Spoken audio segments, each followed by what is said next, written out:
In 1960, a former naval officer named John Fitzgerald Kennedy was elected to office as the 35th President of the United States of America.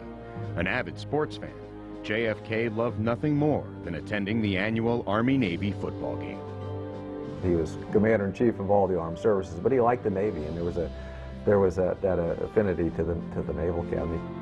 He came to view our troops at Quonset Point, Rhode Island, prior to the season, and viewed the teams, and all the kids signed a football that we gave to him. And he was kind of special to all of us.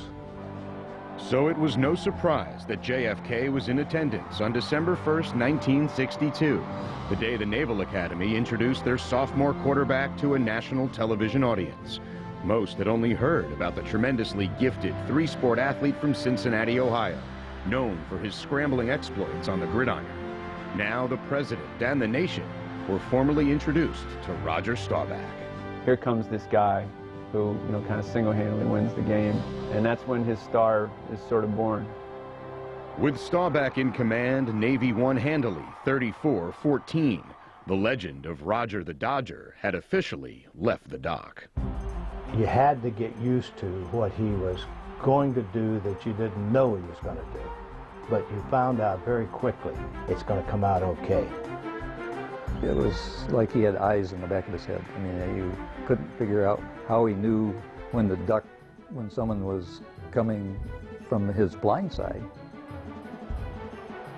When I introduce Roger, I usually tell the audience, without me, he would be nothing, because without a football, he never would have completed a pass. And then he says, with Lynch blocking for me, that's how I got the moniker Roger the Dodger. Staubach put up impressive numbers in 1962, completing nearly 70% of his passes and accounting for 14 touchdowns, but Navy finished with a 5-5 record. Heading into the 1963 season, with experience and some success under his belt, Navy felt strongly that Staubach, now a junior, had a great shot to win the Heisman Trophy, just as midshipman halfback Joe Bellino had done 3 years earlier. Although Coach Wayne Hardin limited his star players' availability to the press, he and Sports Information Director Bud Tallman devised a strategy to promote Staubach in a time when television coverage was a rarity. Every Monday of the football season, I took a train to attend the weekly luncheon of the New York football writers. I was exposing Roger to all these famous writers, and that was not my idea, that was Wayne Hardin's idea, which I thought was really instrumental, more than anything we did that year in Roger's campaign. You have to let people know who Roger Staubach is. You have to let people know what he's accomplishing. Tallman also mailed out over 1,000 pamphlets to reporters across the country to create some preseason hype. It had an impact. I was really surprised. Staubach's wholesome image was also an easy sell. This is an ideal person to put in front of the American public as a potential candidate for the Heisman Trophy. Mothers and fathers can look and point to someone that their sons can emulate. I mean, he's an exciting football player. He goes to class and learns how to be a naval officer. Here was going to be an outstanding football player, but he was more than just a real good football player. With much expected of the team and a schedule that favored Navy as a national championship contender, Staubach and the midshipmen set about their business from the get-go. Won the Heisman the first 3 games of the season in 1963 in my view. Beat West Virginia 51-7 in the opener. And the next week we beat William and Mary, which of course would be expected. And then we went to Michigan. And he played Michigan in Ann Arbor in the game I still remember the most from any game he ever played, because he gained over 300 yards of total offense. He was unbelievable. He took off from there. I mean, he was the guy to beat after that. In Game 4 against SMU, Staubach fought valiantly despite injuring his shoulder, and Navy narrowly lost for the first time. Roger and the midshipmen quickly recovered and marched through the next 2 weeks by beating Virginia Military Institute and handing Pittsburgh its only loss of the season. Each week, as we started to win and we started to move up in the rankings, there would be more and more press there, mostly interested in Roger Staubach. With a 5-1 record, Navy strode into South Bend to face what most considered a weak Notre Dame team that year. Surprisingly, Navy found itself tied 7-7 at the half, faced not only with the prospect of another loss, but more importantly, the burden of jeopardizing Staubach's bid for the Heisman. Hardin sent Staubach out of the locker room, and Staubach leaves. In that particular game, I guess I got a little bit annoyed. He wanted us to be aware of the fact that unless we turned this around and got the kind of game that we had out of Roger's supporting cast, we were going to hurt his chances for the Heisman Trophy. When they left that locker room, there was such a fervor that Notre Dame didn't really have a chance after that. On the strength of 2 touchdowns by running back Patrick Donnelly, the midshipmen blew the game open and won decisively 35-14. It was an important victory for the Staubach Heisman campaign. It would also be the last Navy win over Notre Dame until the 2007 season, the longest losing streak to an opponent in college football history.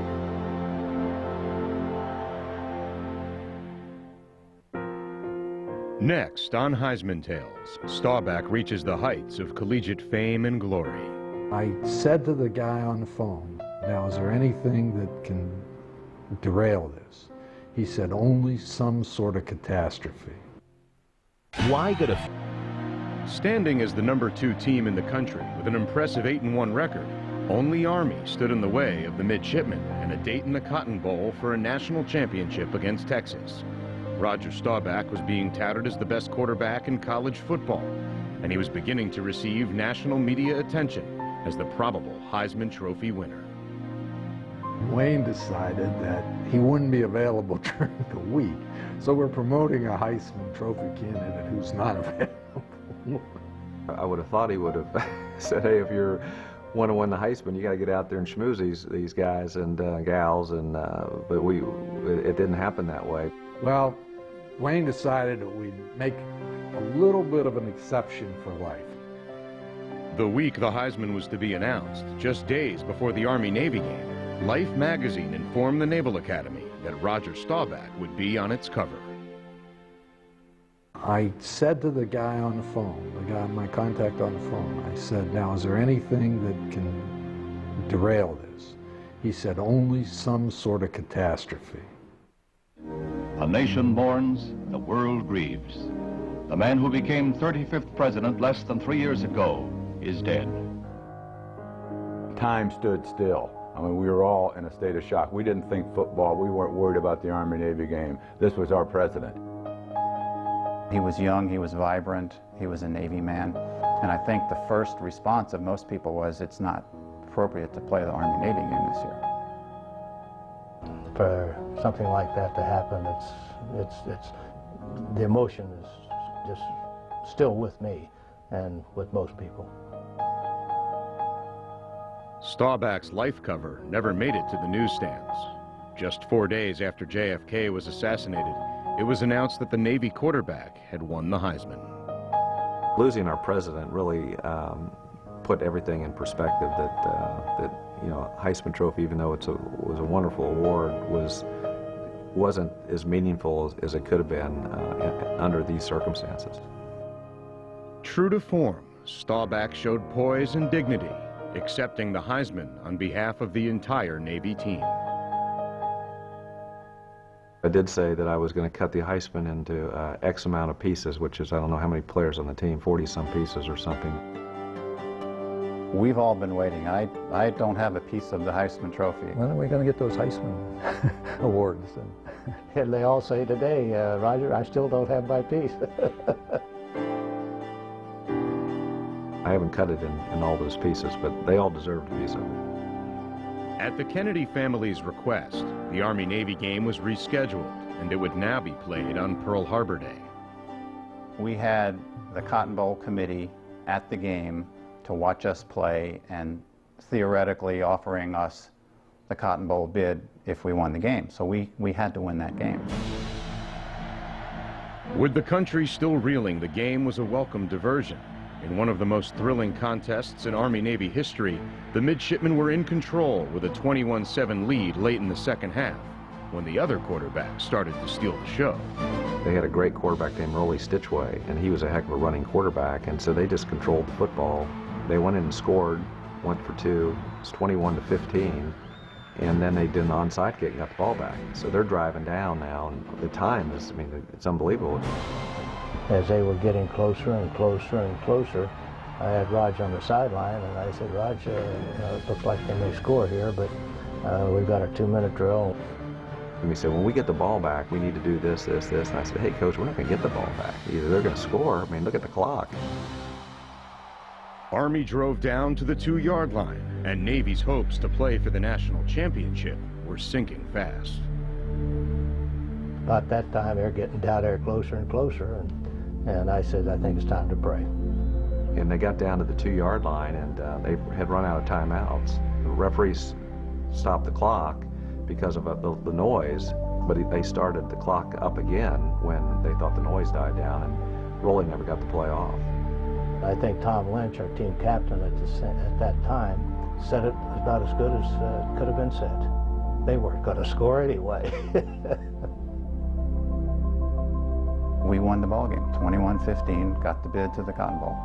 Staubach played well, completing 21 of 31 passes for 228 yards, which were both Cotton Bowl records. But the Texas Longhorns handled Navy with a 28-6 victory. Despite the loss to Texas, 1963 marked the pinnacle of Staubach's college career. He missed out on the 1964 Heisman in his senior season because of numerous injuries.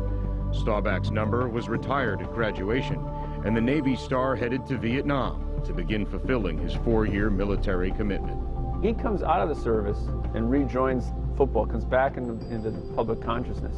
The country has completely changed, and he becomes the famed leader of what then becomes called America's team.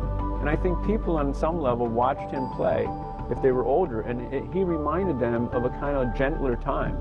Staubach became known as Captain America, and despite an 11-year Hall of Fame career as the quarterback of the Dallas Cowboys, which included 2 Super Bowl victories and 4 appearances, it is the Heisman that remains his proudest achievement.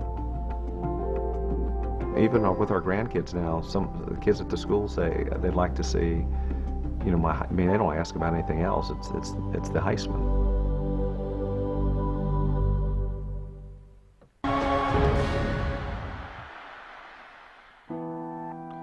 A decade after Roger Staubach's triumphant run to the Heisman, the country was mired in one of its history's lowest points. There was a huge sense of distrust in America then. Watergate is exploding. We have gas rationing. We have an Arab embargo that's making lines at your average gas station go stretch for blocks. Vietnam War there's finally a truce, but it's not a happy truce. I mean, there's 46,000 American casualties. It's a tough time. It was during this time that running back John Cappelletti entered the American consciousness. A humble kid from a hard-working middle-class family in Upper Darby, Pennsylvania, Cappelletti was the second oldest of 5 children. Sports were a big part of the Cappelletti's upbringing, and John excelled at many of them, particularly football. At Monsignor Bonner High School, he became a local legend. People around here used to tell me the way he used to play, but I didn't go watch him that much because I was always working all weekend. So towards the end of like junior and senior year, I'd go to and watch him play. And he was pretty good then. He got accepted into college. I thought that was great. I didn't have to pay for his education in college. John received offers from across the country, but the difficult decision on which school to attend and whether to leave home was compounded by the illness of his youngest sibling, Joey, who suffered from leukemia. Being ill from a very early age, his personality was a little different from the rest of us. He was a little bit more, you know, a lot of ways upbeat. Would go up to people, talk to people, call them by their first names, even if it was, you know, Coach Paterno or somebody like that. The youngest Cappelletti got a chance to meet the legendary Paterno when the coach came to the house to recruit John. It was a day that Joey was feeling very ill. You know, you hate to see a little kid like that. And I said to Mom, I said, hey, is he okay? Is there anything I do? Should we come back another day? It seemed like he paid more attention to Joey. And I don't know if that showed the compassion he had for Joey that John said he was going to sign with him, but he signed with him that day. John's blue-collar background and unassuming demeanor made him perfectly suited to play for Paterno's Nittany Lions. When you score a touchdown at Penn State, Joe's favorite line was, act like you've been in the end zone before. We score a lot of touchdowns here. If I see anybody spike a ball or throw it up in the air, you'll never play for me again. And that was perfect for John. John was always more than gracious before it was fashionable to be gracious, and deflecting the attention from himself. It was just a marriage made in heaven, John coming to Penn State. John needed to be gracious and patient. When he arrived in Happy Valley, he soon found himself waiting in line behind two star running backs. When he came in here, we had Lydell Mitchell and Franco Harris. He wasn't going to beat them out. I knew he had to play, and so he played as a defensive back. If he thought I could contribute, you know, running back punts and kickoffs and playing defense, well, that was fine with me. It wasn't until his junior year in 1972 that Cappelletti had an opportunity to play at running back. That season, he rushed for over 1,000 yards and scored 12 touchdowns, helping Penn State to a 10-2 record.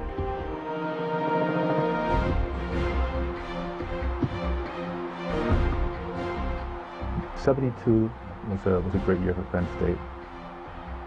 We came into '73 with no doubts in our minds that there wasn't anybody on our schedule we couldn't beat. Another good thing about Geico is they've...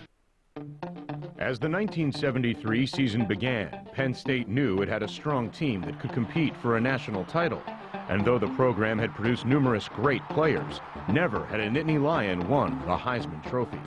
Somebody said, well, you know, coming out of Monsignor Bonner, were you thinking of the Heisman Trophy? John said, coming out of my junior year at Penn State, I wasn't thinking of the Heisman Trophy. While Cappelletti was leading his team to victory after victory each Saturday, his thoughts were never far from young Joey. There was always that kind of dilemma or struggle when it came to, you know, what I was doing and then what he was going through. Joey seemed to find strength from his brother's heroics on the field. That was a really interesting dynamic because Joey could be, you know, in a bad way at home. And once Thursday came around and he knew we were going to State College on Saturday for a game. He'd lay in that car sick, but when he got up there, he was like gung-ho. You know, he loved it. Cappelletti had emerged as one of the country's leading running backs on an undefeated team that had outscored its opponents by 176 points through the first 6 games. With West Virginia up next, Joey started to believe anything was possible. John was sitting looking a little bit dismayed before the game, and I went over, tried to pep him up, ask him what was going on, and he said Joey was just here and asked him what he wanted for his birthday, and he said 4 touchdowns. And he expects me to get it. You know, by halftime, John had 3 touchdowns, you know, maybe 150 yards. And Joe said, look, you know, let's give these guys a rest. I think we were winning by quite a bit, and Joe took me out of the game, not realizing that this was something that had been, you know, discussed behind the scenes. He said, I let Joey down. And at that point, what do you do? And so I went to Coach Paterno, told Coach of the request that Joey had made. It came out that he was going to have this big game for Joey, so I stuck him back in there. Sure enough, Joey's birthday wish was fulfilled. Joey got into the, oh, well, next week, wouldn't that be good? And, you know, it was like, no, just stop right there. As it turned out, Cappelletti was just getting warmed up. He followed the 4-touchdown performance with an unprecedented string of 3 consecutive 200-yard rushing games that all but sealed his bid for the Heisman Trophy.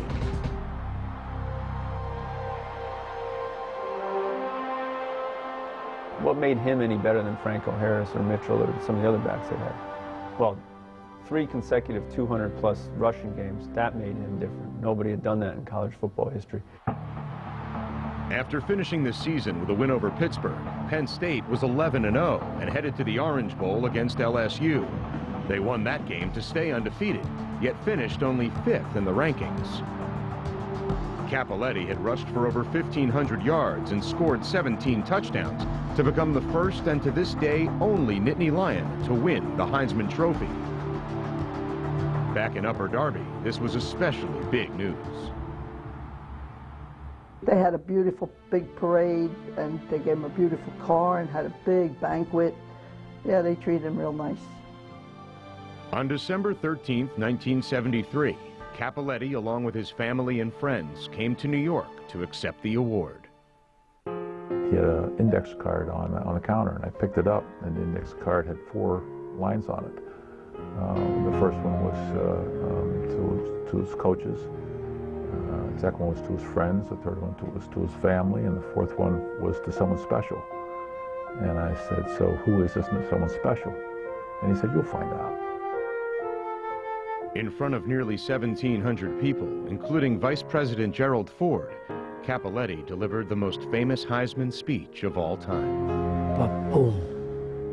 The minute John started to talk, the whole room absolutely quiet. The youngest member of my family, Joseph, is very ill. He has leukemia. And if I could dedicate this trophy to him tonight and give him a couple days of happiness, this is worth everything. I just kept saying, "Don't do that, John. Don't do that, John. Don't go there, John. That's your night, your night, your night." I kept saying to myself, you know, "Don't do that, John." But he did it. I could see my family, I could see Joey. It was just kind of happening, and it was just kind of coming out that way because that was what I felt and what I thought at the moment. You get your bumps and bruises, and it's a terrific battle out there in the field. For Joseph, it's all year round, and it's a battle that's unending with him. And I think that this trophy is more of his than his mine, because he's been a great inspiration to me. And Joey sat there, and I can still see him smiling, sitting in there at that table. It was a glow about him that was just beyond words. And then he said, "He really gave me the Heisman? That's mine?" I said, "Yeah, it's yours. He gave it to you, Joey." Yeah, he couldn't believe it. And it sort of perked him up a little bit when he heard he got the Heisman. Cappelletti's powerful tribute left everyone speechless. Bishop Sheen came up and said, you know, we don't need an invocation. Joey is our invocation. It was just one of those nights. It was great.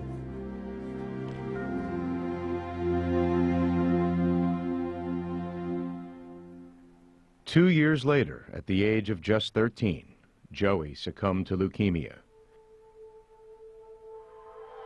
Not long after came a TV movie and best-selling book. The story of John's Heisman year and the devotion he and Joey had for one another touched the hearts of millions. The book is still in printing. The book is still read all over the world. John Cappelletti talks about getting letters from classrooms in Japan. If it helps one person to understand how important a family is, it's done. If it really, truly has affected that many kids' lives in that way, then making the decision to do the movie was definitely the right one because of all the positive things that came out of it for so many people. In a time when the country needed a diversion, John Cappelletti had given the American public a bittersweet moment, an act of unrehearsed, raw human emotion. He went on to play 9 seasons in the NFL, but it is the selflessness and love he showed toward his brother Joey for which he will always be remembered.